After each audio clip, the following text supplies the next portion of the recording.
Good Monday, America. Larry's putting the cat away, so we will wait for her. In the meantime, a little personal news. I didn't sleep last night, so this may be a funny video. Well, because I just got home, I didn't quite... Oh, shoot. What did you do? I literally just spilled Coke Zero on my keyboard. Ah, you see, you shouldn't drink Coke from the last... Can you give me a napkin? You know what's funny about that? I actually never spill anything. She spills every kind of drink imaginable. Thank you. Am I wrong? No, that's true. She spills water, she spills Coca-Cola, she spills everything. I spill nothing. Until today on the air. It's kind of funny, right? Good enough. I'll probably see if I That's hilarious. Yeah.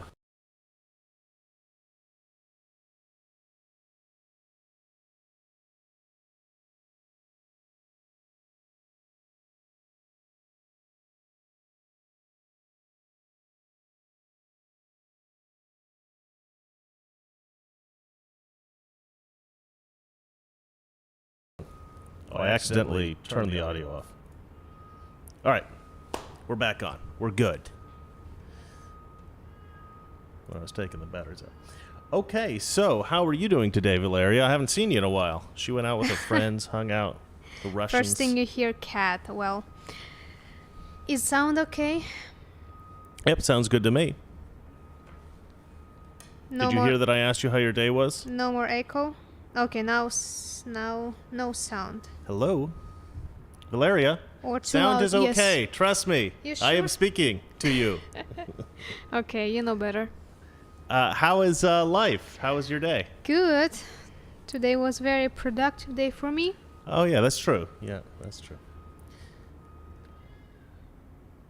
Oh, they're this saying thing there's stopped an echo, but I don't beeping think there is. outside. What do you mean? There was a thing, the car downstairs, I guess.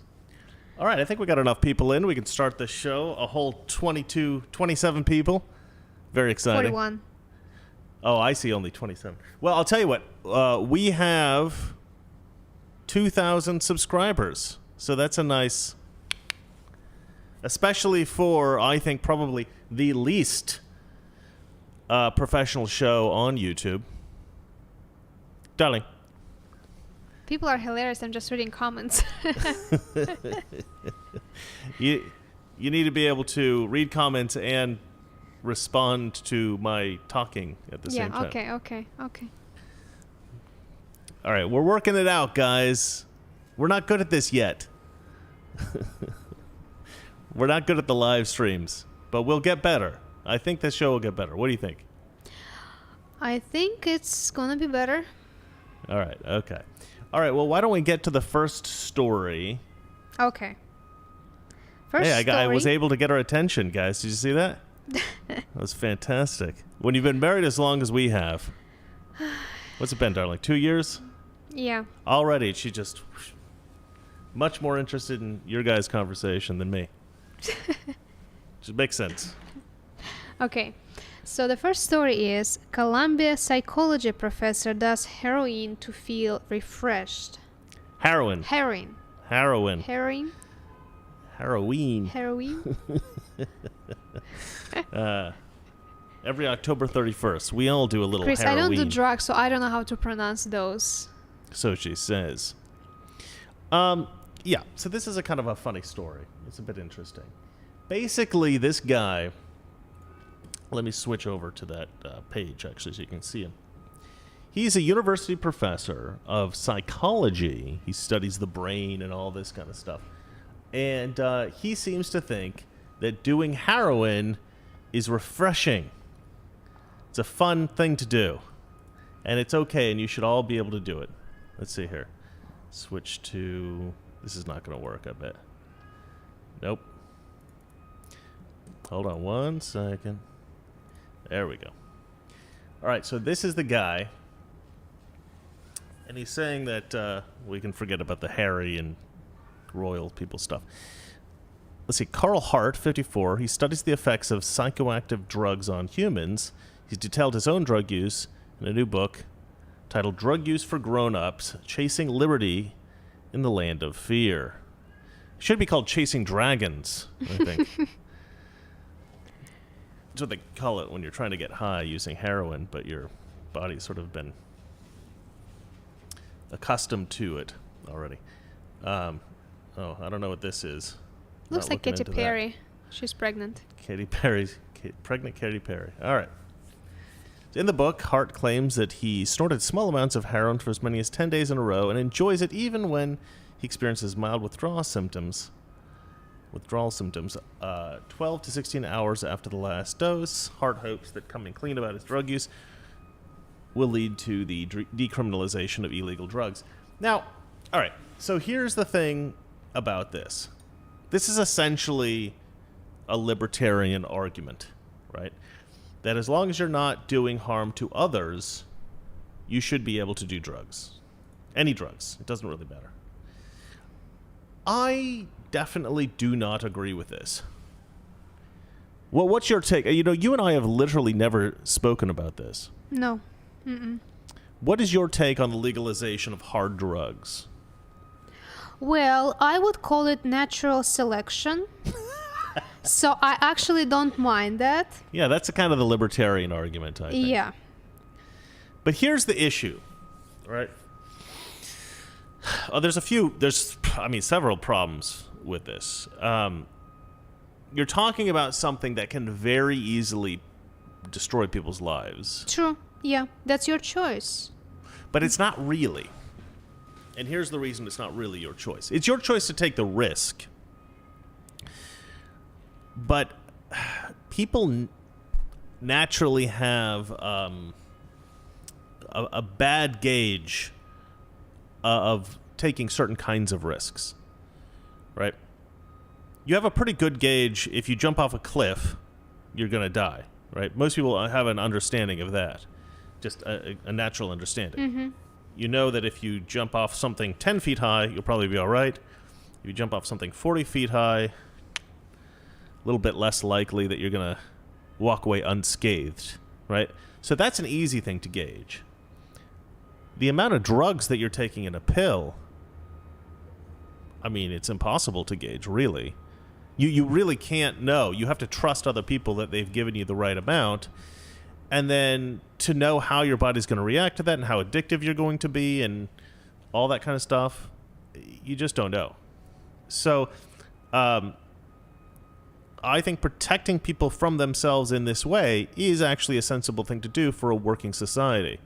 You don't want tons of people on drugs in your environment, I don't think, in order for a society to function productively, ethically, all that stuff. With a lot of drug use, you end up with a lot of crime because people lose a lot of their ambition. Now, this guy claims that he's able to do these drugs. It doesn't impair his work. He's able to function fine in society. But the problem is he's got a really easy job, right? He's a university professor in the social sciences. So he doesn't actually have to do anything. Well, I wonder if he's going to be fired after that.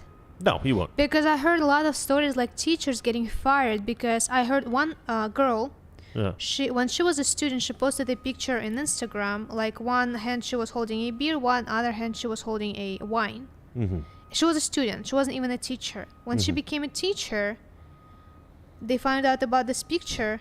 They fired her. A beer and a wine? Yeah.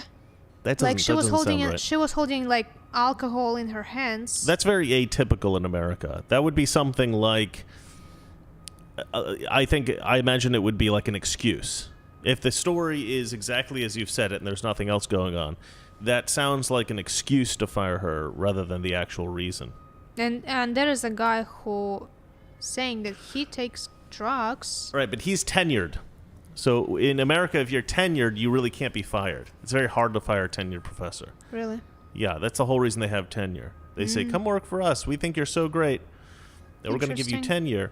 The problem with this guy is he comes from the streets, right? He comes from like the ghetto, That's his life. I did a bit of research on him. He went into the military. That allowed him to go into college, and now he's like the head of the psych department at Columbia. It doesn't seem to me that this guy is probably the most qualified guy for this job, right? He's black, so he's what most people would imagine is probably what we call an affirmative action hire. They wanted a black guy in charge because it looks better. So they put him up there despite the fact that other people are more qualified. Now, I could be wrong. Maybe he is the best qualified guy for that job. But he appears to be a drug addict. Well, maybe he's not addict to it because he is a professor. So maybe he has some sense of how much he's taking, he's not that's going... That's what his claim is. His claim is that he's able to control it perfectly. Okay. Heroin? Well, and he says he's done meth and all this other stuff. Maybe he's able to dose it just right so that he's never in a precarious situation. It doesn't affect his work. I find that very hard to believe. Somebody that consistently does heroin just recreationally, and it works fine. Well, I for saw them. Somebody said he looks like a person who smokes weed. Oh, I'm sure he smokes weed too. Yeah. I don't know. I didn't read that, but anyway, this goes to the libertarian versus the conservative argument. Do we want to control society in such a way that we say we're going to restrict you from doing something that you enjoy because we actually think that it could potentially destroy your life? In most cases, I would say no. In most cases, I would say do what you want. Go drive fast on a speedboat, jump off of a cliff into body of water, do kind of crazy stuff. Whatever you want to do is fine. But with drugs, I think it's a special case. I think that if you've got a drug that's highly addictive and, very obviously destroys people's lives, has very, very negative effects, I don't mind that being regulated. Heroin? Come on. Anyway, that's my perspective. A lot of people might hate that perspective, but I've seen people's lives ruined. The worst thing that I've seen happen is I've seen somebody with a perfectly good brain, intelligent person, and then their brain is destroyed by drugs. And it's just so sad. It destroys kind of... It really hurts a lot of people around that one person. I know that that's a kind of a cliche. Everybody always says that, but it's absolutely true. It destroys people's lives, not just the person doing the drug, but everybody around them. And, I've had to it was just really one person in my life, but I had to kind of put that person to the side because in my mind, that the person I knew was dead. There was a new sort of zombie person there. And look, if you decriminalize drugs, sure, there are some people that might be like this guy. But for every one person that's like him, there's probably going to be 10, 20, 30 whose lives are destroyed. And then you've got situations where there's a lot of people who are super addicted to drugs. They spend all their money on drugs. They start living off the government. They become homeless. And then you have a situation like here in L.A. And in L.A., we've seen this sort of decriminalization of drugs, this sort of de facto decriminalization. And what does it look like here? You know what it looks like here. Zombie apocalypse. Oh, no, that's true, especially while this COVID, they just start infecting every street. It's homeless, crazy people everywhere. Oh, you not COVID. COVID hasn't infected every street. No, I mean... The homeless people have infected the streets like a disease. Yeah. Yeah. It's more people, more crazy people, more drug addicts. I would say every month, everywhere. every couple of months, we see a new street Everywhere. completely taken over by homeless people. Yeah. Mm-hmm. So, we're moving eventually. All right, let's move on to the next story. Next story: Wisconsin Capitol bans white people from oversight board. Oversight board. Oversight board. Okay, yeah. Now this is an interesting story. Let me switch over here. This is a story in the Federalist. I can switch over, I promise. can actually switch to me in the small window. I set this up. It's very exciting. You can't tell what I'm doing, but it was good. So the Federalist, a Wisconsin capital city, is trying to ban white people from spots on police oversight board. Now, if you look on Snopes, they've actually said that this is false. They said that this is misinformation, fake news. Is it? No, it's not. They've debunked it. But no, this story is true. So as you're all aware, during the George Floyd protests, I'm curious. I would love protests. The peaceful protests, yeah. I would love to go interview random people who protested in 2020 over the death of George Floyd and ask them if they remember the guy's name that they were protesting for. I bet you something like 50% of them don't remember. They're like, oh gosh, what was it? Lloyd something? I saw the video. A couple guys was interviewed on the street while they were peaceful protests. Mm-hmm. And they were like, hey, what are you doing? Like, why are you guys here? And they were like, with the an accent, like you can barely understand. They were like, well, we don't know. We just see everybody's like robbing streets, and we do the same thing. They didn't even know what is going on. I got these on backwards. I'm wondering why things sound kind of weird. Okay. We're better now. Embarrassment.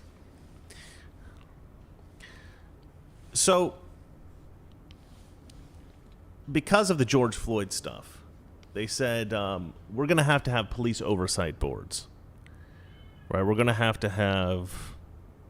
make sure that the police aren't targeting unarmed black men. Now, the truth is, actually, it's you're more likely to die if you're an unarmed white man and you get into a confrontation with police.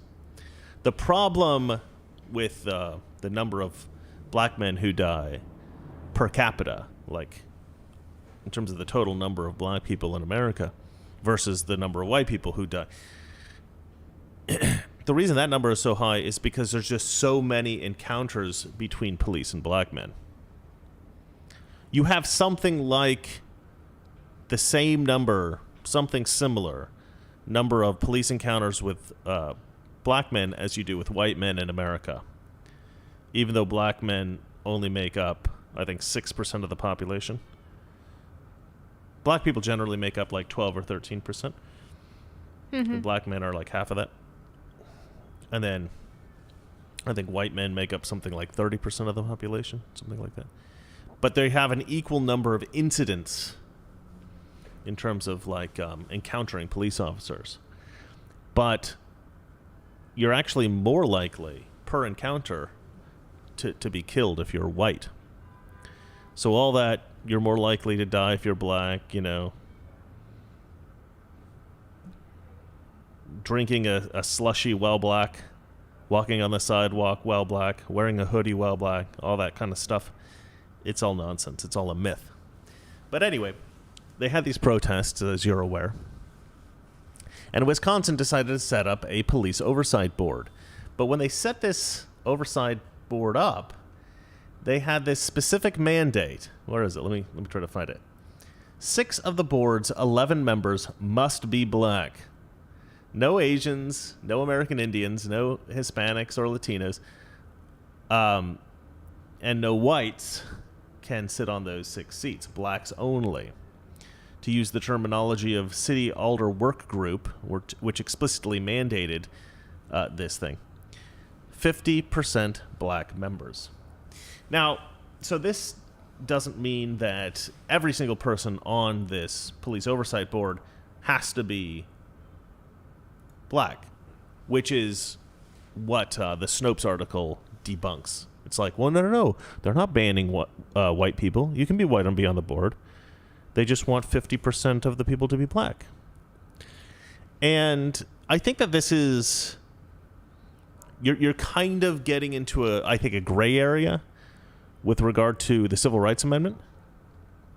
Like, you're not supposed to be able to discriminate based on skin color.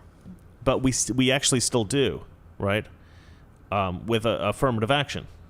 Affirmative action is a way of discriminating by skin color, even though you're not allowed to discriminate with skin color. So you don't really know much about this because you didn't grow up in America. No. She's looking at me very confused right now. But they're doing this. And, okay, I did say that I didn't have much sleep. And so I'm going to say now, if I get angry about this, I blame the lack of sleep. But I'm actually a little pissed off about this whole thing. Because this is exactly what they're talking about with the Biden administration when they're talking about equity. Notice that they're constantly talking about equity now. They never talk about equality. They talk about equity. And the reason they talk about that is because their idea of equality, their idea of justice, of racial paradise, whatever, is that there are black people in, respected positions in every aspect of culture, in every aspect of business, in every aspect of government. Like, black people must be respected more, and therefore they need to be represented more in positions of power and respect. Now, there are very few Americans, very few of us, who would argue that nobody wants to keep any particular group out of a position of respect or a position of power. Nobody wants to say, I don't want those Asians to be president. There are a few people, probably. But in America, nobody really says that anymore. Nobody said that since like the 70s. But now what they're saying is we specifically want a certain kind of people here. And so that's sort of the affirmative approach to prejudice and discrimination, right? So if I were a white supremacist, and I never said, keep the black people out of government, let's say. But I said, instead, we want to make sure that all of those positions are taken by white people. Everybody would instantly say that is absolutely racist. And of course it would be. But we do say that same thing with black people, with women, with trans people, with gay people. And I'm going to be honest, I am effing sick of it. I'm sick of it. I'm done with it. Why do we put up with this crap? We need to stop putting up with this. Every single time this crap happens, somebody needs to throw an effing fit. Somebody needs to get on the ground like a toddler, kick their legs, screaming and yelling, because it's ridiculous. We are indulging racism in America everywhere, all over the place. There's that trans dude, that guy that wears lipstick and has long hair, working for the Biden administration. What's that guy? He calls himself Rachel or something, but his real name's Richard. I don't remember. Anyway, my brain doesn't save a terrible, disturbing information. I'm sure somebody in the comments will bring it up. But why? He's not good at his job. He's just some dude that wears his hair long, puts lipstick on, and says, I'm a woman, so you have to respect me. No, I don't. You're a crazy person. I don't respect you. I don't want to give into this, I'm a victim of society. No, you're not. You just like to wear dresses. That's fine. Wear your stupid dresses. I'm not going to, respect you more because of it, you lunatic. And I'm certainly not going to respect a black person because they're black, just like we should not be respecting white people just because they're white. But we figured that out in the 80s. We didn't figure out that the same thing applies to everyone. It's Richard Levine. Richard Levine. Yeah, that's his name. But the same thing applies to everyone. It applies to the Asians, the Hispanics, the blacks. You can't just respect people because of the color of their skin. It doesn't make any sense. Look, it's not about being good or bad. The left always wants to turn it into this moral thing. It's immoral to be a racist. Okay, if it's immoral to be a racist, you have to think that something like 60, 70, 80% of black Americans are immoral, because that's how many are probably racist.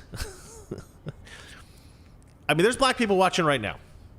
Okay? Go ahead and write in the comments. If you're black, write in the comments if you think a lot of black people that you know are racist. Because a lot of black people I know are racist. And maybe that's just L.A. Maybe that's just L.A. But the black guys I know in L.A. are like, oh yeah, black people are racist. And it's awful. And we need to fix that. That's a cultural problem. But we don't fix it because we say, oh, these people are victims. These people need help. Give me a break. Our friends who are black don't need handouts. They don't need sympathy. They're strong, intelligent people. And this sort of left-wing pandering pisses me off. Giving people jobs just because of the color of their skin. It pisses me off. This whole equity thing needs to end. It's ridiculous. Maybe I'll make a video about it for Mr. Reagan. I'm doing a video right now. I'm doing several, but maybe I'll push them all aside and do that because it pisses me off so much. Next story. Okay. Supreme Court refuses to hear 2020 election lawsuits. Oh. There are still lawsuits about the election? Okay, this is about something. Now, this is something I didn't really want to cover because I'm not super excited about this. I'm a little depressed about it. Yeah. And it's also something that I'm not sure would have helped anyway. And I'll explain why in a second. But the first thing we should probably talk about is Clarence Thomas's dissent, which I thought was quite smart. In his dissent, I'm reading now from the Epoch Times. In his dissent, Clarence Thomas expressed frustration, writing that the court, quote, failed to settle this dispute before the election and thus provide clear rules. It failed to provide clear rules. Now we again fail to provide clear rules for future elections. And this is what I read through his entire dissent, actually, and I'll say that it boils down to this. He realizes that there's a lot of conservatives out there who are frustrated because they believe that rules were changed at the last minute that facilitated perhaps a Biden win, or at least helped to facilitate a Biden win. And whether those rule changes were acceptable or not, it doesn't appear that anything can be done about that. It doesn't appear that anyone even seems to care, the people that are in positions of power. It's just like, well, these people did it, whether they were supposed to be able to or not. That's fine. And that's now precedent, I guess, in a way, because people just did something they didn't know if they could get away with or not. They got away with it. And so that's, I guess, the de facto rule now. And so Clarence Thomas is saying, whoa. We should clarify this and make sure that people know what the actual rules are. But see, this is kind of a scary thing to do because for the Supreme Court, because the Supreme Court did pick up this case and they said, actually, no, you know, we should have established rules and these particular bodies can make changes, but these can't, whatever, this governor or whatever it is. Then people will always look at what happened during the election and say, well, that really wasn't fair. Because I think that the Supreme Court suspects that what they'll find is that what Pennsylvania did was not acceptable. And then there will be a lot of uncertainty about whether or not we should accept Joe Biden as president, at least amongst those who support Trump. I mean, of course, not really amongst Biden supporters. But here's why I think none of this really matters that much, which is really why I didn't want to talk about this story. I'm not sure that based on the evidence available now, we have the right laws in place. We have... I'm not sure that the system is set up to fix what went wrong in the 2020 election. Well, I think the only way, even if you will impeach the Biden... Yeah, the Biden. The Biden. Sorry. I love that. If you will impeach Biden. The Biden. A new novel by Tom Clancy. You know, I have the problem not using articles at all now. I'm just using them. Using too many? At the wrong place. Yeah. Okay. If you impeach Biden, yeah. Is Kamala Harris, is she going to be like... The president? Yeah. Because she's also not legit, if Biden We're not wasn't talking legit. about impeachment, I don't think. Because if you will like prove that election was Fraudulent. you have to impeach the president. Is that how it works? Is it the only way? Or you put him in jail. Yeah. Well, okay, so I see. This is what I'm saying. I'm not sure what exactly would happen, and I probably should have looked this up. What's funny? Did you read a comment? Biden thing. Oh, you're the Biden? We're all going to call him the Biden now. Well, if we find out that the Biden shouldn't actually be president, I'm not sure that there is a proper system in place to remove that administration and replace it with the appropriate administration, which would be, returning the Trump administration to the rightful place at the top of the hill. Like, if they could actually straight up prove, this is how this happened, this is how the election happened, and the will of the people was undermined, I'm not even sure that there's a system in place to fix that. It would potentially be something like a military coup, where you'd have the military come in, take out Biden, and then install Trump.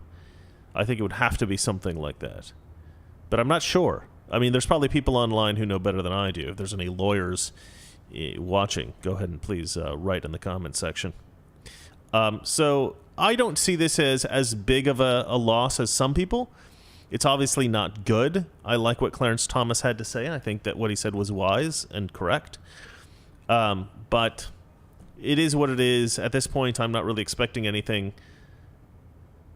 good to happen. I think that my biggest fear now is that the Democrats realize, that they're on thin ice, that they're basically, the American people are watching them very carefully. There is a lot of suspicion that they're not justified in being in power, that what happened was fraudulent. And so Democrats are thinking 2022, there's going to be a backlash. There's going to be a lot of Republicans elected. And so they're, and I talk about this a lot on the show, they're taking measures to make it so that they cannot lose power in 2022, right? Making Puerto Rico a state, making D.C. a state. Why 2020? 2022, you mean that there's going to be another election for the Congress, for Congress and the Senate, okay. The House and the Senate. I put together a video. If you haven't seen my AOC video or my Gina Carano video, those are both really good videos. But I just posted this AOC video, so I had to go through all the stupid things she said. She says, and this is in 2019, I think pretty early after she was elected. And she said, I think this was for the 2020 election. I'm not sure why she was making this video. Maybe there was some special election in 2019. I'm not sure. But anyway, she says, if we work really hard, we can take back all three chambers of government. I think there was a 2018 election to Congress that when we lost. Right, that's how she won. Yeah. That's when she got into office. Mm-hmm. So she says, we need to take back all three chambers of government. Now, there's two chambers of Congress. There's three branches of government. But this is stuff that we learn in America in like third grade, maybe even younger than that. This is like our most sort of like basic, maybe first grade. I don't know. I don't remember when we learned about it, but you're very, very young when you learn the three branches of government, right? Legislative branch, which is Congress, mm-hmm. Executive branch, which is the president, and then the branch that you always sound drunk saying, the judicial branch. The judicial branch. Judicial? See, I can say it. The judiciary. Judiciary? Judicial system. Is it really how you pronounce it? That's how you pronounce it when you're a little drunk. Okay, how do you you judicial pronounce system. Again? Judicial system. Okay, I'm not going to repeat that. Judiciary. Yeah. Anyway, and that's like the Supreme Court, right? So, and everybody knows that. From like a very young age, people know that. And AOC gets elected to Congress and says in public, the three chambers of government. And then she says, the Senate, the House, and the presidency. She doesn't even get it right. It's called the three branches of government, and those aren't them. Yeah, it was pretty crazy. So anyway, watching back through all of the stuff that she's said, oh man, it's tough to watch. I actually feel bad for that girl. I found her voice annoying for some reason. If she was a very smart, wise woman who was good on policy, I don't think I would have any problem with her at all. Do you know what kind of education she has? Yeah, she has a degree in accounting, I think. Something like that. Okay. Some kind of business degree, something like that. Mm-hmm. From University of Boston. Okay. Yeah. I don't know. But she worked as a bartender.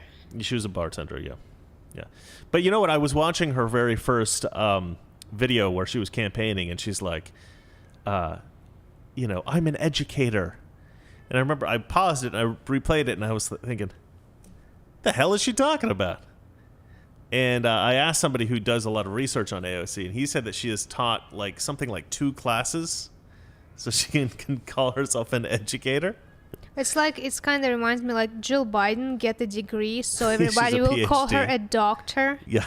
Not a first lady. Yeah. Biden. Doctor. So she has that prestige. Biden. Yeah, prestige. Yeah. Does she ever actually do anything with this degree, PhD? Yeah. Mm-hmm. Yeah. And if you've read the PhD, which I haven't, but Tucker Carlson has, and he reported on it, she should never have gotten a PhD. I have a good friend who never went to college, Kurt. You know Kurt. Okay. Yeah. He probably should have a PhD just for being hilarious. He's got a PhD in comedy. That guy is. But you know what's interesting? I find that really funny people are often the smartest people. All right, we're going off on tangents too much now. Let's go to the next story. Okay. It's time for Jeep to stop using the Cherokee's name on their SUVs. Cherokee. Jeep Cherokee. Cherokee? We call it in Russia Cherokee. Cherokee? Yep. Oh. That sounds like a Russian food. I'm going to eat some Cherokees. We don't have food like this. Yeah, I think you have something like pierogies. Yeah. It's because it rhymed. Well, different word. No, I'm aware that it's a different word, darling. This is what I got to put up with, folks. This is not funny joke, Chris. The word is different. This is not the same word. Why do you think this is such stupid funny jokes? All right, let's see here. All right, so I can't read these Indian words. This is oh good lord. Tahlequah something. Oklahoma. It's time for Jeep to stop using the Cherokee Nation's name on its Cherokee and Grand Cherokee SUVs, the chief of the these on. Chief of the Oklahoma-based tribe said. Chief Chuck Hoskin Jr. Well, okay, hold on. His name's Chuck Hoskin? Hey, all right, Chuck. Listen up, Chuck. If we got to stop using the word Cherokee, you got to stop using the name Chuck Hoskin. You've obviously taken one of our names and placed it on yourself. Well, we're not allowed to use Cherokee? Come on. Okay, I can understand if his name was like, Lone Wolf or something like that, but Chuck Hoskin? God, that's a wider name than I have. And I'm German. Goodness sakes. All right, anyway, this guy says in a statement, first reported by Car and Driver magazine, that he believes corporations and sports teams should stop using the Native American names, images, and mascots, blah, blah, blah, blah. He says, there's a quote, he says, I'm sure this comes from a place that's well-intentioned, but it doesn't honor us by having your name plastered on the side of a car. Well, Mr. Hoskin, not sure it honors us by having the name Chuck plastered on you. Okay, so this is what I think of this. I've always thought this way. This is stupid for this reason. I went to North Salem High School, right? A little bit about myself. North Salem High School in Salem, Oregon. A town of about 250,000 people, something like that. Not a small town, but not a big city, just a town. A nice place to grow up, really. Well, I was born in a village in 1,000 people, so 1,000? 1,000. Now it's like 800 because population is leaving. Yeah, I thought you said it was dying. more like 800 people. Now, yes. Okay, It was okay. So when you 1,000. were growing up, it was a whole 1,000. Yeah, the whole 1,000. You hit that 1K. Nice. That's about how many... I have more viewers on this very brand new channel than you have in your entire town. I wouldn't call it a town. Yeah, well, your village, sure. But anyway, here's why I have a problem with this. Our school mascot were the Vikings. Now, I have a little bit of Norwegian blood, right? I've done my ancestry DNA, and for the most part, I'm Scottish and German, which we knew because my grandfather's Scottish. His parents are from Scotland, and everybody else in my family was from Germany. And we don't go back that far. I mean, it's like 3 generations, and we're in Germany, right? On every line, basically. So we're German and we're Scottish, and that's it. But we do somehow have a little bit of Norwegian according to the ancestral DNA records, which we did take, and I know there's going to be people out there going, how could you give your DNA to these companies? Because it's fun. That's why. You want to find this stuff out. It's good fun. So anyway, I found out that our family has a little bit of Norwegian DNA. And so how does that happen? Valeria, piece together this riddle. If we're 100%, well, on my dad's side, 100% German, and my mom's side, 50% German, 50% Scottish, how does some Norwegian DNA get in there? You can figure this out. It's a question about history. Now she's mad at me because I put her on the spot. It's called the Vikings. The Vikings. You know this word, Viking? Yes, I know. Viking. Okay. Viking. The same. So at some point, some Viking somewhere pillaged some town and took some German woman, one of my great-great-great-grandmothers, and this Norwegian guy was my great-great-great-great-grandfather. Probably a rapist. But you never knew. You never know. There were some consensual situations, marriages between Norwegians and Scots, Norwegians and Germans, that sort of thing. So at one point down the line, I had Viking ancestry, presumably. And I went to a school in which our mascot was Vikings. Mm-hmm. But you know who also went to that school? Mexicans, black people, English people, people of all kinds of heritage, Asians. Now, why do they get to call themselves Vikings? Let me explain. Because I don't care. All right? I'm not an actual Viking. Like, I have Viking DNA. It's like, it's okay. You can call yourself a Viking. Okay? You can call yourself a Viking. I don't mind. If you're black and you go to a school and it's Vikings, I'm okay with it. I'm just saying it right now. And the school that was our nemesis school, right, South Salem High School, which was, I think, probably a much better school, if I'm honest, they were the Saxons. Saxons are Germans, historically. That's my ancestry. Should I be angry about that? Scots. Some people are called Scots as a mascot. Should I be angry about that? No. This has happened for generations, decades, maybe even centuries, calling yourself by some kind of historic group, right? There are, cars and other kinds of businesses that use these kinds of emblems. It has never been considered derisive. At no point did anyone ever look at a Viking mascot and say, "Oh, you're being disrespectful to Norwegians." And here's the reason that they pick these particular groups, right? Cherokees or Vikings or whatever.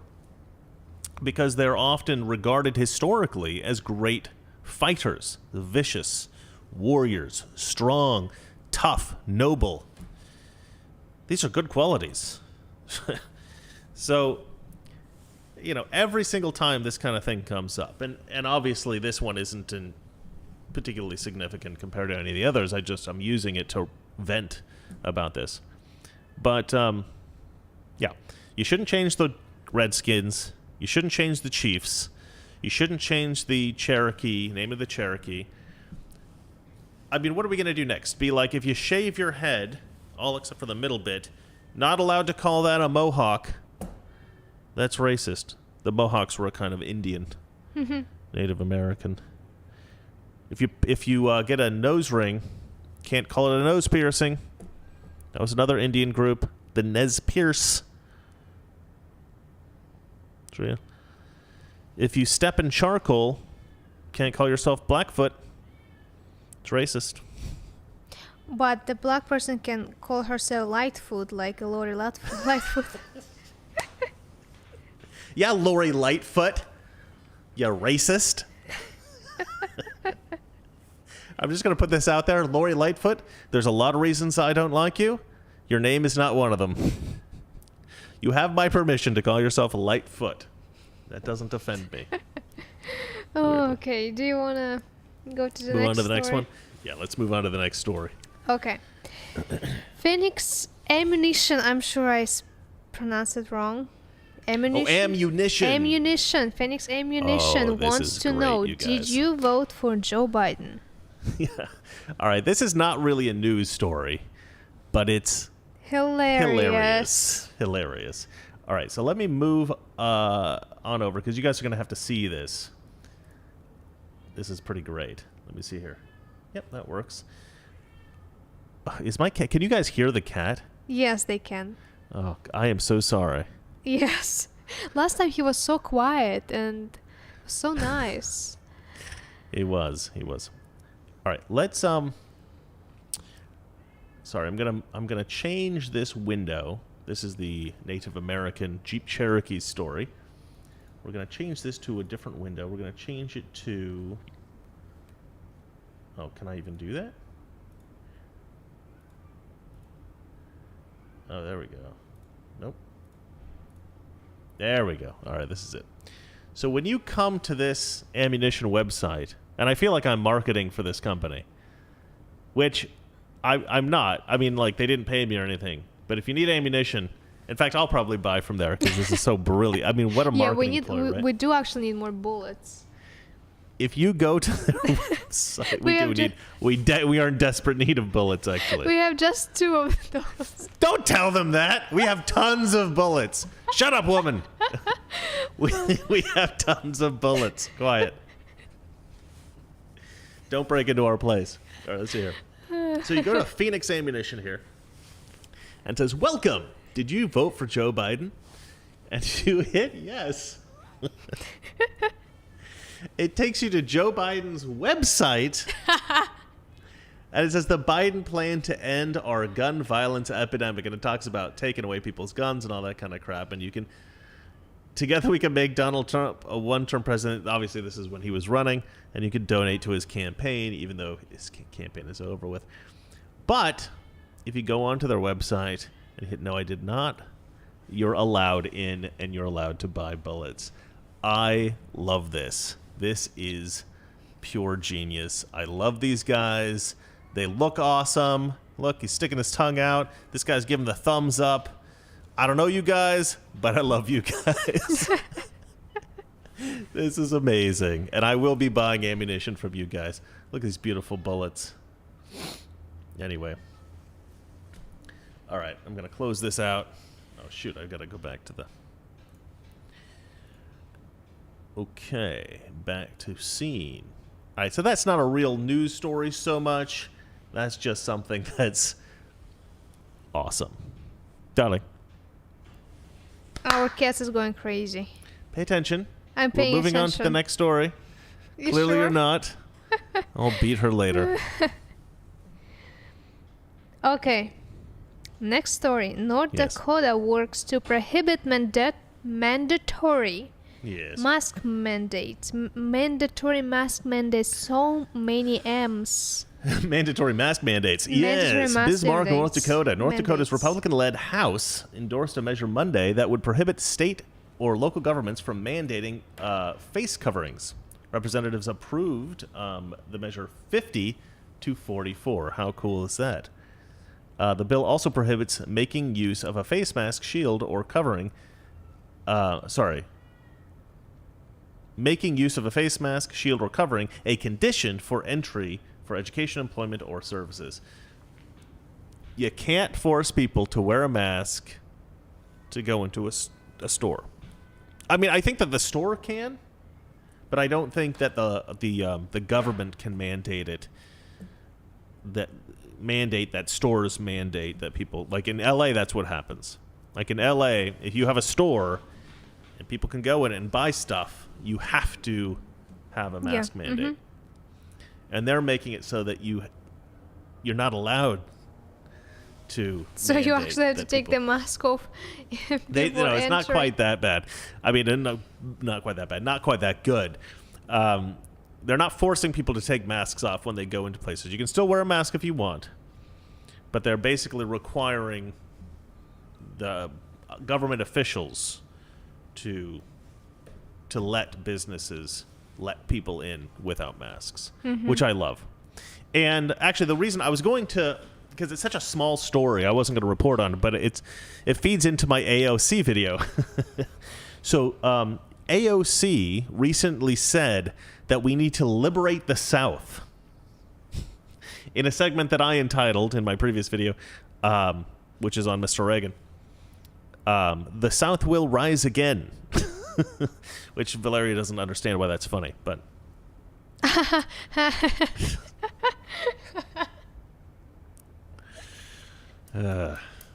it's times like this I wish I were an abusive husband. Oh, she gave me a dirty look. She usually laughs at that stuff. Today it's not so funny, huh? Oh, she's drinking beer. I'm not allowed to say that, apparently. I'm not allowed to say that. He's what are you joking. drinking there? Heineken? He's joking. I'm not drinking anything. You know, that's a cool trick. I might film this just for the show, but it was pretty popular a little while ago online. You freeze a beer for like an hour in the freezer, but you make sure it's still liquid, and then you bash it, and then it freezes like in front of you. Should it be a beer or it can be like a soda? I don't know. I think just beer, but because maybe I saw videos with like just the bottles of looks like water, just plain water. Probably because they just took the beer label off. No, no, it was like water, like just. It was clear, like a Sprite or something. Mm-hmm. Huh? I've only seen it done with beer, and we tried it the other day and it worked. It was great. Anyway, there's a kind of a small story, but I want to bring it up because, AOC said that the South is basically oppressed. They're economically oppressed, racially oppressed, all this kind of stuff. And if Southern Americans that lived in the South, not people from South America, people in the southern states, she thinks there are enough black people in the South, there are enough sort of like left-wing people in the South that they should be able to win all those states. She says they're not Republican states, they're oppressed states. And that these white men... The woman is legit crazy. Like, she thinks... She's not crazy. I think she's just unaware. Unaware? Well, I think... Look, you can accept... maybe that there's a bit of systemic racism. I can imagine being convinced of that. I don't believe there's any, but at least against black people. Certainly against white people there is. But I can imagine believing that, being convinced of it. It's something that you could accept as true. I kind of want to move to a oppressed state. Well, we might. But like the level that she thinks exists to where there are actually a significant number of left-wing voters in the South, but they're just so oppressed that they vote right all the time. That would take quite a lot of oppression. That would be a pretty significant... I mean, the stuff that she believes is crazy. You guys have got to watch this video I posted. It's fantastic. She thinks that, like, Ted Cruz, Josh Hawley, Donald Trump understood... somebody's smoking weed outside. I hate the smell of marijuana. It's disgusting. she thinks that these people knew that if they lied about the election being fraudulent, that it would rile up Trump supporters, and that there would be some kind of violent insurrection, and that people, members of Congress would be murdered. So she thinks that this is all some kind of plan, that this was all known, and then these people did this specifically so that Trump supporters would murder her. I mean, this is pretty crazy. Nobody was gonna murder anybody. No, of course not. If there would be just the Trump supporters, no Antifa dressed like a Trump supporters, there would be zero death. Well, zero. I mean, there was some I don't think that roughnecks. anybody will actually try to enter the building. No, you're right. Well, because what were there thousands and thousands of people there? I saw the people who were Antifa dressed like a Trump supporters, trying to break the windows, and actual Trump supporter was stopping taking them down. Yeah. And I saw a video recently, a guy who sat on a chair, on the vice president chair, and another guy entered and he said, "Get off the chair." Yeah. I saw this video also. Yeah, there was kind of fighting. Now, I would say that certainly there were some instigators, right? False flag type folks, Antifa type folks. But I think there were also definitely some more vicious conservatives that went there to cause some kind of damage and to basically stand up and say, we're not going to take this crap anymore. Now, do I think that there were people there that were seriously thinking that they were going to hurt members of Congress? No, I don't think so. I think even the people that are being charged for stuff like that, I think they're trumped up charges. No pun intended.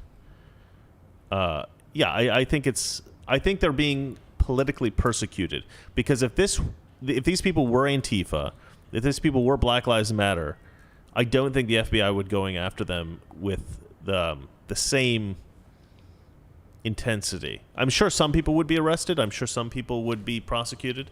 But right now, people are being arrested, prosecuted pretty severely. I mean, this is persecution, I think. But anyway, yeah, the point is AOC is a little bit crazy. She seems to think that people in the South aren't allowed to vote. I mean, the stuff that she thinks is crazy. Look, the South is not oppressed, all right? People in the South are currently, because of COVID and the restrictions in the leftist areas of the country, the people in the South are currently the most free people in the country. They can open up almost all their businesses, I think, maybe all their businesses. They don't have to wear masks most of the places. They're doing great. They're distributing the vaccine well. Everything's better in the South, actually. So she doesn't know what she's talking about. And this is a good indication of that. This beautiful prohibition of mask mandates. I love that. All right, let's move on to the next story. And that's going to be the last story. Yeah, well, I think we've kind of gone over time today. Yes, we did. Oh, it's perfect. 1.9 trillion COVID package includes funding for Chuck Schumer's pet project. All right, this is, again, not a huge story, but I wanted to include it because... Not a huge story, but includes huge amounts of money.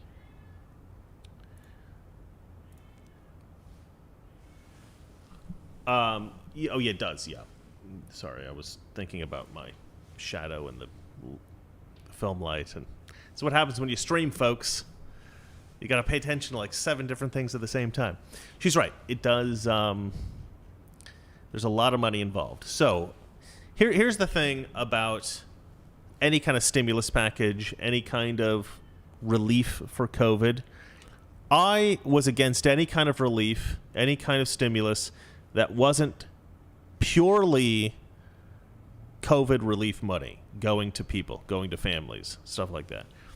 And as you're all aware, Nancy Pelosi was fighting for all kinds of pork, all kinds of money to be, to give to all kinds of leftist weird stuff, what was it, gender studies in Pakistan? Yes. That was the one that was the weirdest. Oh yeah, or count the fish. Counting fish in some countries. Yes. Yeah, anyway, it was why include that in a COVID bill? Just do a different bill. But we all knew why she was doing it, right? She didn't want Trump to be able to send more checks to people, to give relief to people, because she thought that people would go, oh, Trump's awesome. We love Trump. We're going to vote for Trump again. So she held up any kind of relief until after the election. Joe Biden got in. Then they got the relief out. The $600 or whatever. They're still holding. They said $600 that we got in like January. It was like a down payment from the 2,000 checks that Biden promised. And look, it's been 2 months. Where's the rest of it? Yeah, it's funny how when Trump says, I want to do something, it happens. Joe Biden says, I want to do something, and maybe it'll happen at some point. They promised, they're like, yeah, we will pay this. We will forgive $50,000 student loans. Now they were like, well, I can't really do that. Yeah, they're backtracking on everything. I hope you're happy with your choice here, leftists.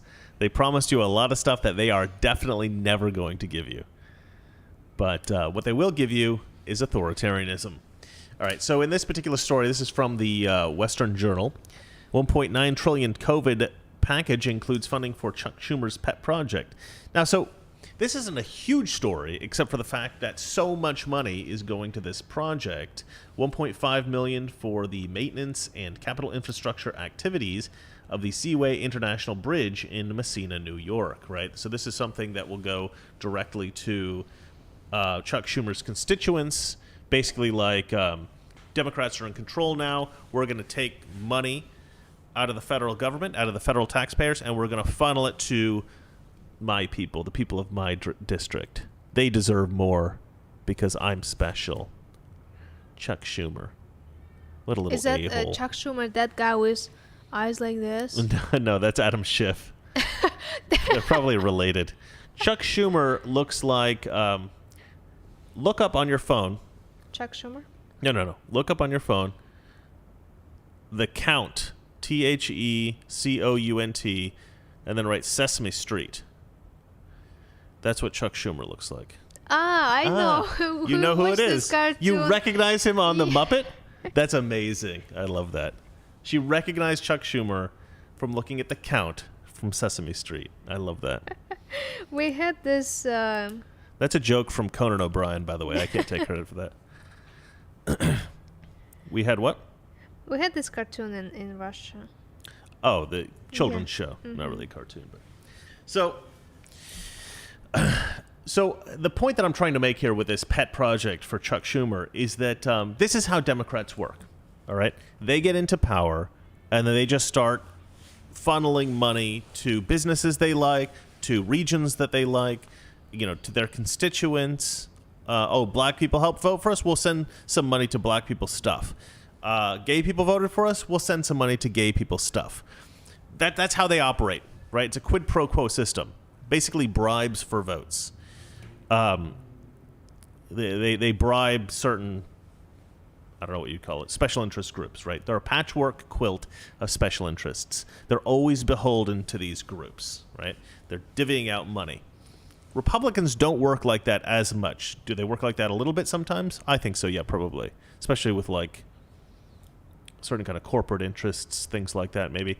But for the most part, Republicans, at least I think they should work this way, work on principle, right? We need to give money where it's needed, not where we can maybe optimize our votes. Democrats work on a quid pro quo system. Republicans work on a system of principles. In an ideal world, I don't think it always works like that with every Republican. But I think for the most part, that's generally true. Now, I did a video recently on Mr. Reagan about Nancy Pelosi and what a criminal she is. And one thing that she's done over the years is that she'll buy a property in a bad part of the San Francisco Bay Area, and then she'll funnel federal money into infrastructure projects that happen to be relatively close to the property that she bought. And so that property will increase in value as there's beautification efforts and infrastructure projects near that building. So that's one of her little schemes, right? And Democrats all have schemes like this, right? That's how they work. They're all criminals, basically. Or Nancy Pelosi, I think it was her, that she invested $1 million in Tesla, and then 2 days later they signed that every politician have to have electric car for like Really? Green New Deal, like something like I'm not this. 100% sure that's I accurate, heard ladies and that- gentlemen. Don't believe my wife. But it's interesting. Fake news. Fake news. Like this, is how you make money. You Look invest it up. money. Look it up on your phone to make sure that's right. If that's right, I will be very impressed. Okay, I will try to look up, but I think it's going to take some time. Yeah, well, I can talk. But yeah, this is so. Another video that I'm doing is about all the local crimes that we've seen prosecuted over the last few years, and I did some simple calculations, and I worked out that Democrats are prosecuted for corruption crimes in America at a rate something like 3 times that of Republican politicians. But I actually don't think that was right. That was just the crimes I was able to find. I think it's way more. I think it's something like 10 times. I opened Snopes. Yeah. Okay. Snopes, our favorite website, always accurate. Okay. Did Nancy Pelosi invest up $1 million in Tesla? Answer is it's mixture. So it's not true or false. Anytime Snopes has to report on something that makes Democrats look bad, it's like partly true, mostly false. I think it's mixture because it's not 1 million. It's between 500,000 and a million. Snopes, how dare you? How dare you? What's false, guys, attention. However, the investment was not personally conducted by Nancy Pelosi herself, Sure, but rather by her husband, Paul Pelosi. That was what was false in this case. Right. Not herself Yeah. and not $1 million. It was between 500,000 and $1 million. And it wasn't Pelosi, her, it was her it was husband. her husband. And interesting thing about Nancy Pelosi and her husband, they never speak. There's no way he could have known what was going on with Congress. That's a joke, by the way. Of course he flippin' knew what was going on. That's amazing. Okay, so yeah, that's exactly right. This is another typical scam. And I heard something else about Pelosi today. Like they invested a bunch of money in Amtrak, like an obscene amount of money that went to Amtrak because,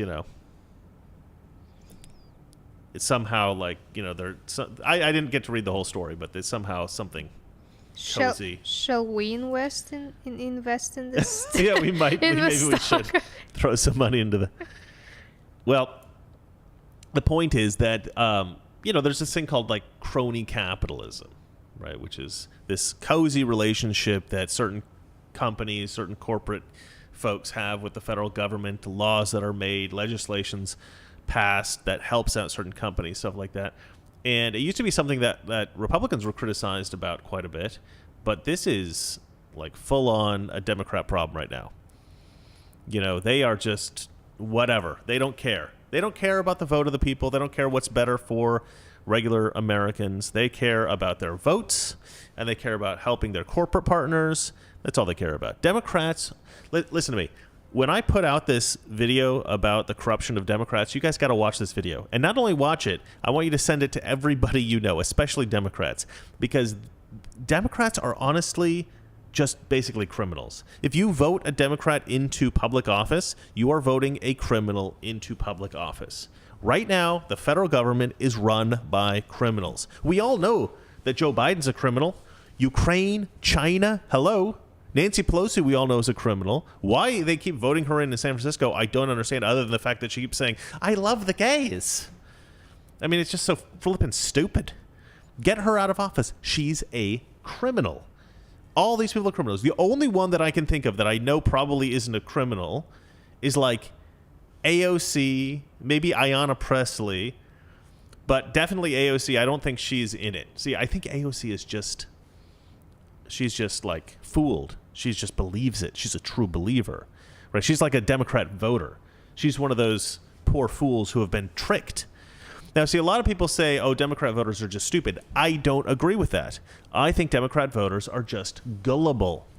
They're not stupid. I know very intelligent people who are Democrats, but they believe all this crap that they see on Rachel Maddow's show and CNN and NBC. It's hard not to believe the mainstream media when, first of all, that's all you watch. You don't watch Fox. You don't read Breitbart. You don't know any of this stuff. But there's so many different media outlets saying all the same thing. It's very hard for people to say, oh, I get it. They're all lying to us. I mean, that kind of sounds crazy. And so you can understand why Democrats are like, oh, conservatives are like, they believe in all these conspiracy theories and stuff because they think the news is lying to them. And it doesn't seem to matter how many times it's proved that the news is lying to them. They're still like, yeah, but, they just made a mistake.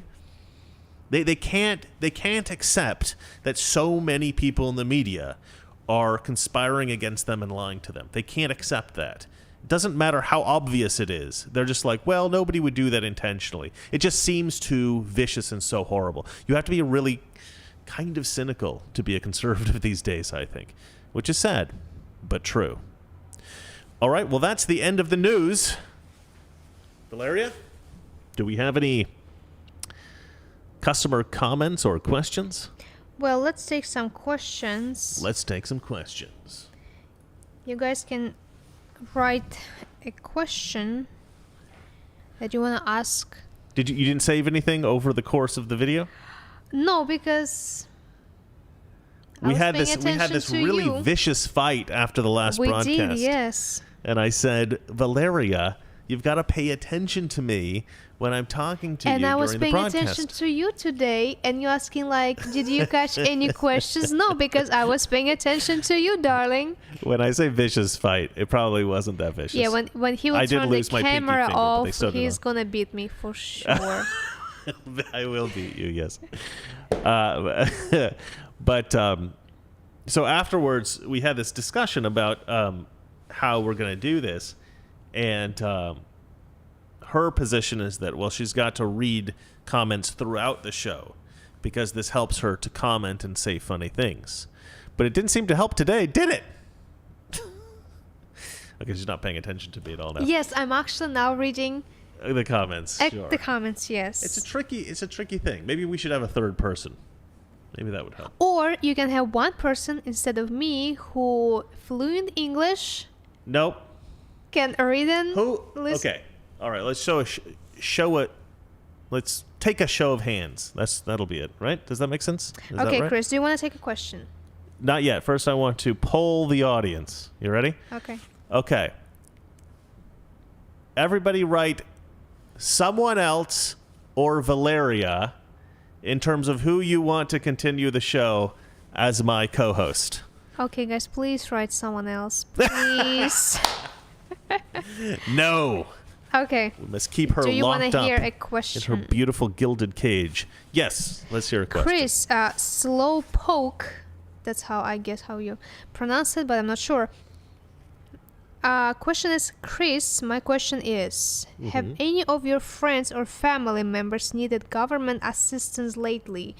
And should they still be allowed to vote? If so, I've suffered a TBI from violent crime. Valerie XO. What's TBI? TBI. The letters TBI? It's TBI. The letter T, the letter B, the letter I. Yep. I don't know what that means. If you're on welfare, no, you shouldn't vote. You shouldn't be able to vote. I think anybody who's on any kind of government, funded by government in any way, shouldn't get to vote. If you go to a school and you've got like a government scholarship, if you work for the government, none of these people should be able to vote. And the reason that they shouldn't be able to vote is because anyone who takes money from the government, we already know which way they're going to vote. They're going to vote to get more money. Now, it could be argued that everybody takes money from the government because we all use roads, stuff like that. We all use the infrastructure. And so a debate should be had, I think, about who's taking from the government enough that should nullify their vote because they're just going to keep voting in their best interest to take more and more. And who should continue to get to have a vote. But I certainly think people who are on welfare, government assistance, food stamps, stuff like that, no, they shouldn't get to vote because they're using our money. Right. If I'm paying money in taxes and you're taking money from taxes, right, I should get to decide how much money of mine you get. You shouldn't get to decide how much money of mine you get. That doesn't make any sense. So we live in a world where we have a pretty good system, but there are things that could be improved. There are things that are a bit broken. Now, that doesn't mean I don't sympathize with people who are on welfare. I certainly know people who have been on welfare. I mean, my cousins were on welfare, were on food stamps, stuff like that. But they kind of milked the system a little bit. They didn't need to be on food stamps. Maybe one of them did. But, I mean, I don't know how many of you know this, but welfare is... How much fraud... I'll just ask you first. How much fraud do you think is welfare? Of all the money that goes into welfare in America of any kind, food stamps, any kind of like social good money from the government, I don't know what you'd call that, handouts, it's 50%, guys. 50% is fraud. I think more during COVID. I think it's even more, especially in California. In California, definitely. Yeah. There were stories about this. Mm-hmm. Yeah. Yeah, but the studies, before COVID, the studies all showed that about 50% of all welfare is fraud. And this is a huge problem. We should never reward criminals. You should never reward criminality. You should never reward cheating. You should always reward hard work, somebody trying to find some way to benefit society. Those are the people that should get paid, right? So I don't mind people like Elon Musk and Bill Gates getting paid. I don't like Bill Gates' politics. I don't agree with him on hardly anything about how he spends his money on charity, anything like that. But he did massively help the world with personal computers and stuff like that. So, if he's got something that everybody wants, he's going to be able to be a trillionaire because of it. That's just the way the world works. I think that's the way it should work. And a lot of people are saying that wealth disparity actually breaks down economies, break down country. If you have too great a wealth disparity, the poor will see the wealth disparity and then they will attack the rich. There will be this cultural problem. And we see that in like 2020 with Black Lives Matter and Antifa. But the problem is actually not a wealth disparity so much as the perception of a disparity. There is this perception that black people get treated poorly, that certain kinds of people are losing out because of their race or because of their whatever. But that's something that's learned. That's not something that's experienced. And people will probably disagree with me, and they'll say, well, how do you know? You didn't experience that. Well, I don't. That's true. I haven't really felt in my life that, any particular group that I'm a part of is oppressed really in a significant way. I mean, except now you do have white men being sort of like the evil of the world, cast as the evil by the left. But for the most part, you do see most groups respected, in America. But certain groups I have seen told, people hate you. You could do better. This group does better, even though they don't work as hard as you. There's this idea that you have to work 10 times as hard if you're black in America. Now with affirmative action, actually, you got to work 10 times less hard. Or 100 times. 100 times, or 1/10 as hard. But anyway, all right. Sorry, we're gonna get into areas that people are gonna be pissed off about. So, moving on. Mark asking, has Amy Coney Barrett been as a disruptive force towards America as the Democrats criticized her to be prior to her SCOTUS confirmation? Did Trump nominate the devil? Well, I'll tell you what. I think conservatives had been somewhat disappointed in Amy Coney Barrett because she hasn't ruled actually much in favor of Trump's lawyers with regard to the election, stuff like that. I don't actually think that the Supreme Court has taken up enough landmark cases to see. I don't think she's been really tested yet. I think she's been tested in the sense that, is she going to just be a zealot of Trump? Is she just going to, try to help Trump consolidate power or be an authoritarian, like the left says? I mean, Trump didn't even win the election, or did he? Anyway, Trump isn't sitting in the White House right now, and he the has Supreme his Court, own White House in he does apparently have his own White House. But Amy Coney Barrett certainly had the opportunity to vote in a way that would have been maybe a little bit better for Trump, and she didn't. So I don't know if she was doing that to try to prove, that she's not beholden to Trump, or she doesn't feel like she owes Trump or anything. I don't think that you should allow your concern about what critics are going to say of you to change your actions or what you do. You should always just embrace the critics. That's what I say. Critics are always going to say crap about you. Look, as conservatives, there's certain things that we can kind of expect that people are going to say about us, right? Democrats are always going to say the same things. They're going to say that we're racist. They're going to say that that we hate gays, that we're sexist, that we hate women. They're probably going to say, once you're in politics, they're going to say something like, oh, you're beholden to certain groups, certain companies, this kind of thing, which is exactly what they do, because we know that the left always accuses us of the things that they're guilty of. But that's just part of it. That's part of being a conservative. That's part of being in politics, and you just have to accept it. And that's all part of it. And you just have to say, I'm going to do the right thing. What I believe is the right thing. Whatever Democrats say, I don't care. And that's how we all have to act. And I know that's how most of you guys act. I don't know if that's what Amy Coney Barrett is doing. I hope that she's just acting in the way that she thinks is right. Yeah, I think she's the kind of person that acts whatever is right. Yeah, and I'm going to probably disagree with her about stuff, but yeah.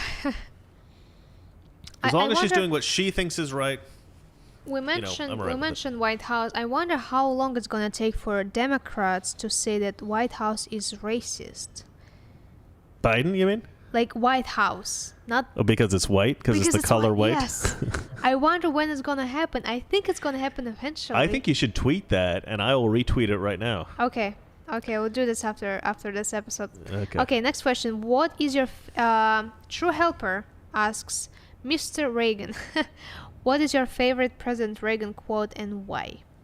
Well, probably the quote that I always say, which is... It's not that our liberal friends are ignorant?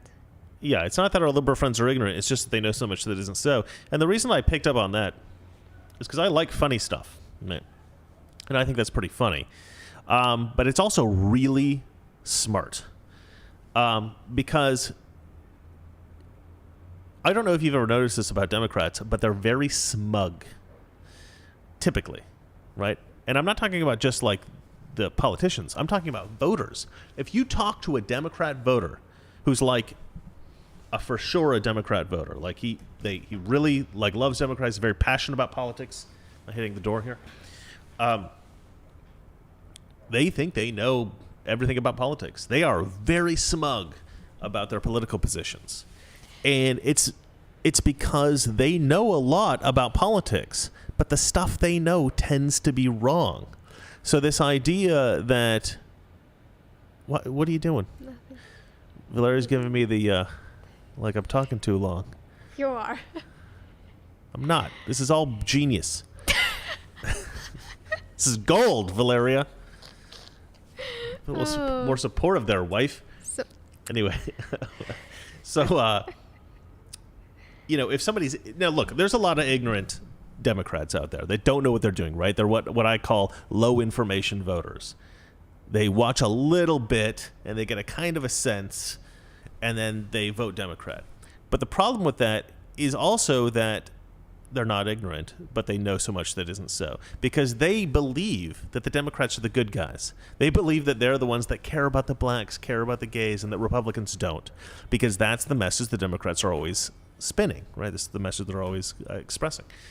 And so low information voters, they all tend to believe that because we're not good at that very sort of cursory message, that very sort of brief message that people all just get hooked on and believe. But there's several other quotes that I like. I don't know, he said he was quoting somebody else, but he said if fascism ever comes to America, it's going to come in the form of liberalism. That's my favorite quote. But the reason it's good, at the time it was fine, but now it's like prescient. It's like he knew, because it happened. Basically, we live in an authoritarian state now because of COVID. And who are the authoritarians? It's not the right. It's not conservatives. Because what is conservatism? The conservative says,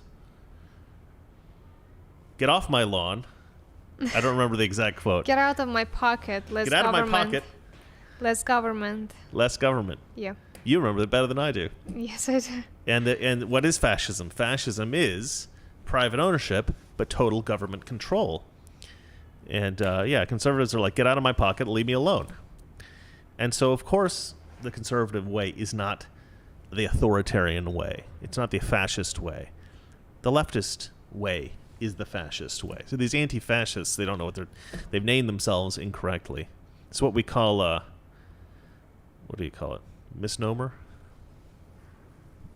All right. Next question. She's looking at me like she's going to kill me. All right. I am. Next. Rick Hicks asking, Chris, do you still love The View?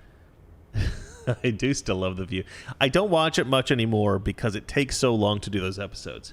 It takes, believe it or not, it takes almost a full day, sometimes more, sometimes a day and then into another day to actually go through all the episodes in a given, say, like a week and pick out all the things that I find the most despicable. Because the problem is I go through and I get mad at these women. And then I write this whole diatribe.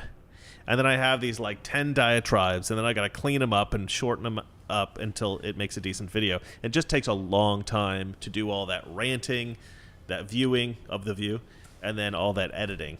And then I obviously have to shoot the video and edit the video. So it just takes a long time. But all my videos recently have been taking forever.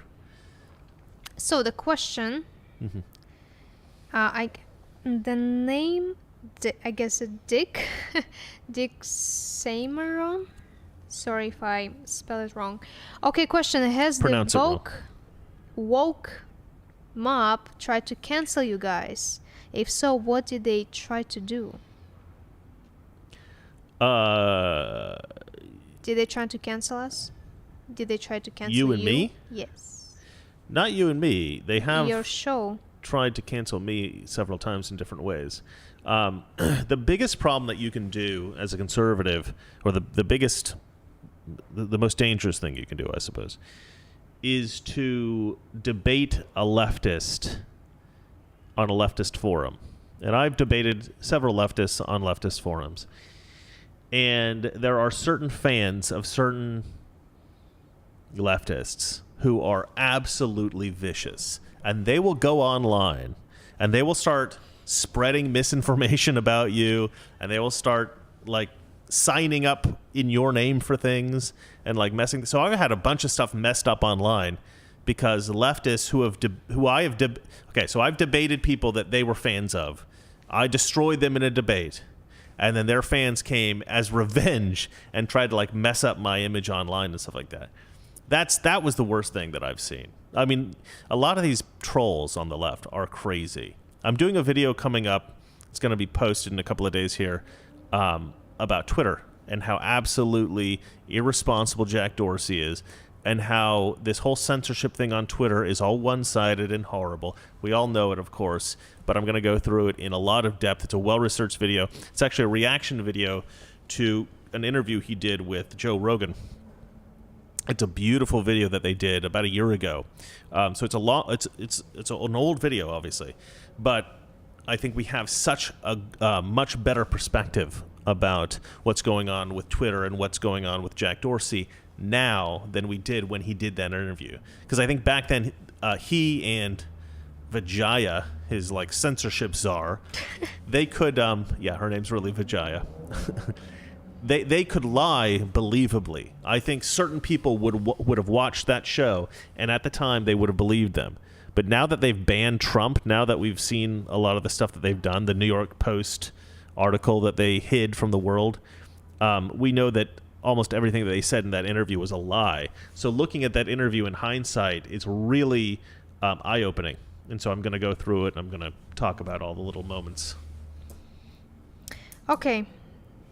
Do you want to take one more question? Yeah, let's take one more question. Because when you mentioned COVID and not the COVID, the unemployment, and you said the people who are on welfare, which unemployment, I mean, unemployment is not really a welfare. Unemployment is not welfare. It's different.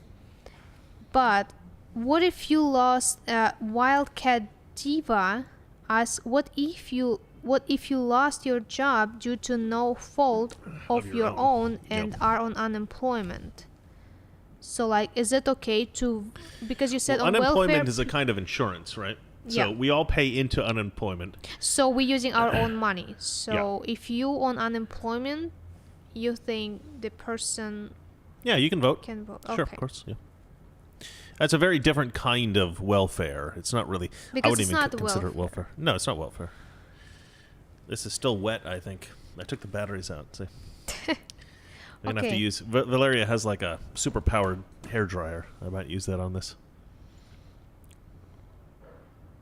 Anything else? Yeah. Mark Ross, should people who serve in the military be able to vote since technically we work for the government?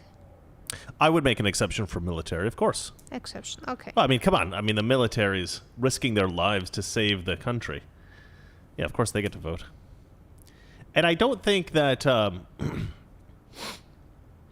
military necessarily gets a raise, for instance. They don't necessarily get paid more just because the military gets more funding, right? Military is one of those very critical aspects of government. It's one of the few aspects of government that almost everyone agrees is necessary. And we all support our troops. We all salute all the men and women that make up our military. I was actually just watching an old,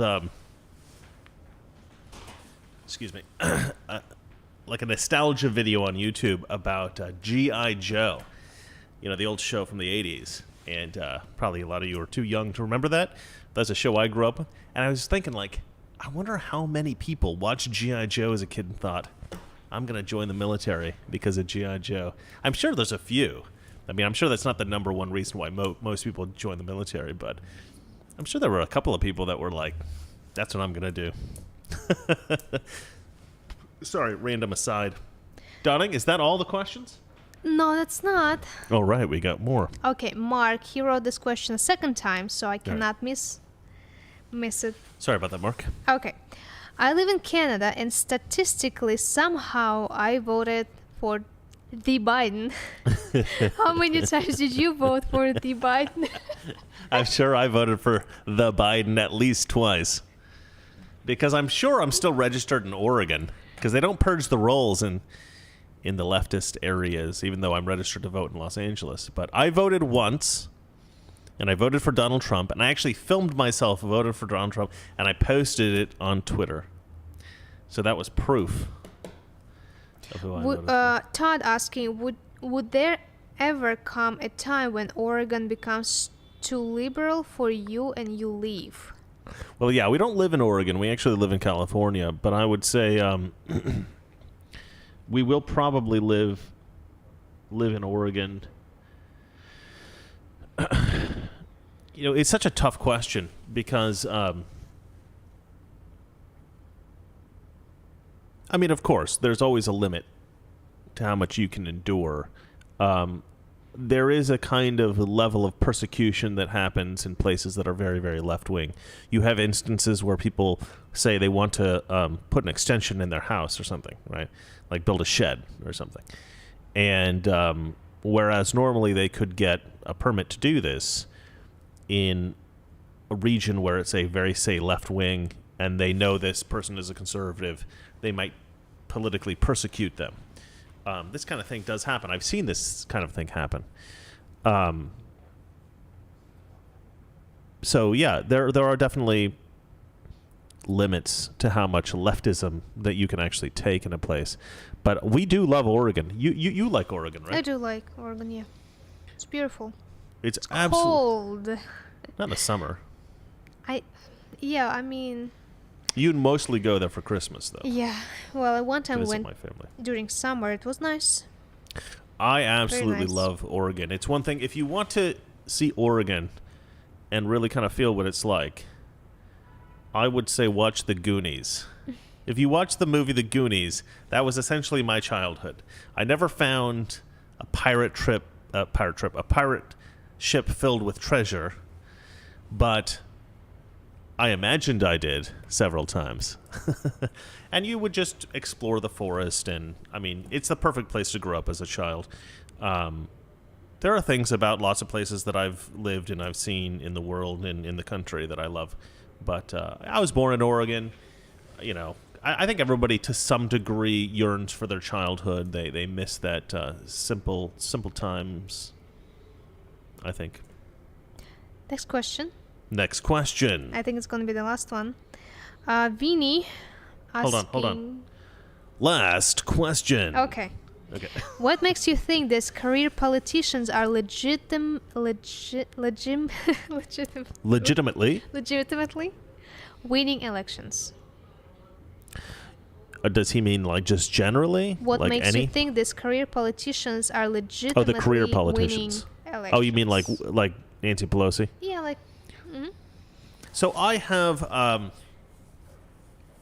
I do have a suspicion that in very, very blue regions that there is a lot of corruption that keeps people in power.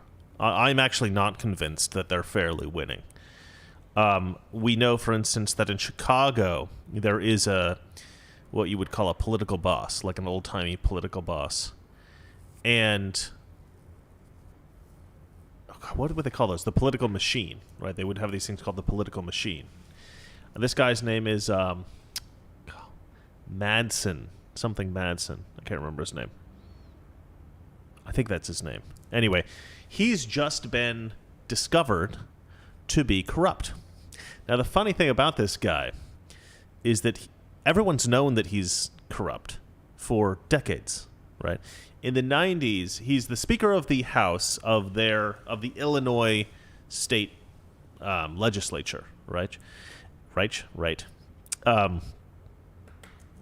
Madigan. That's his name. Something Madigan. Michael Madigan. Ugh. I'm old, guys. I don't remember things so good. Anyway, this guy, Michael Madigan, he's kind of like the mob boss there in Illinois. He basically makes all the political decisions. There were a couple of years in the 90s when he was defeated, and he had to step down as speaker for a couple of years. After the Democrats got back into control, he fixed it so that he could never lose. There's documentaries online about this guy. He is corrupt to the core. But they've only recently been able to prove this, and it's some kind of like fairly insignificant corruption. But the truth is, everybody knows this guy is massively corrupt. And so they use this kind of smaller bit of corruption to get him out of office. But, yeah, nobody that comes out of Illinois, nobody that comes out of Chicago, if they're a Democrat, is really elected fairly. And guess who came out of Illinois? Guess who came out of Chicago? That's right. Your favorite president, Barack Obama. So we can pretty much guarantee that Barack Obama at least had to go through some level of corruption to become president, because he did go through Chicago. All right, well, that's it for today's broadcast. I believe the show is over. Do you have anything to say to the fans there, Valeria? Well, Joy's suggesting that, Chris, you should have guests. Someone to challenge your ideas from all sides of the... political spectrum? I mean, ISELE, I don't know. Aisle. The other side of the aisle. Okay. Right. So the other side of the aisle It should would make be your life stream Democrats. easier on Valeria. Well, guys, do you remember we still have COVID? We can have guests. What are you talking about? We are a year being... We can have guests if they're 6 feet away and they wear 3 masks. Three masks, yes. So, all right. Well, I could potentially have guests. It's actually a very good suggestion. Thank you for suggesting that. I hadn't really thought about it. I may do it. I may bring some people in. We have a very comfortable couch. All right, that may be an exaggeration. How comfortable is that couch, Valeria? it's quite comfortable if you're sitting on the middle, You sleep on it actually fairly often. taking nap. If she sleeps during the day, she's almost always on that couch Yep. when she's doing it. A little bit of private information, a little bit of TMI. TMI is too much information. Yeah. Yeah. She doesn't know these things, you know. I do not being know. from Russia. I do not know. All right, well, that's it for us. And the truth is, Valeria tonight probably will beat me. I will. How dare you? That actually sounded much sexier than it was supposed to be. That wasn't supposed to be a sexual thing. It's supposed to be a joke about how she's very violent. All right, guys. We'll see you tomorrow.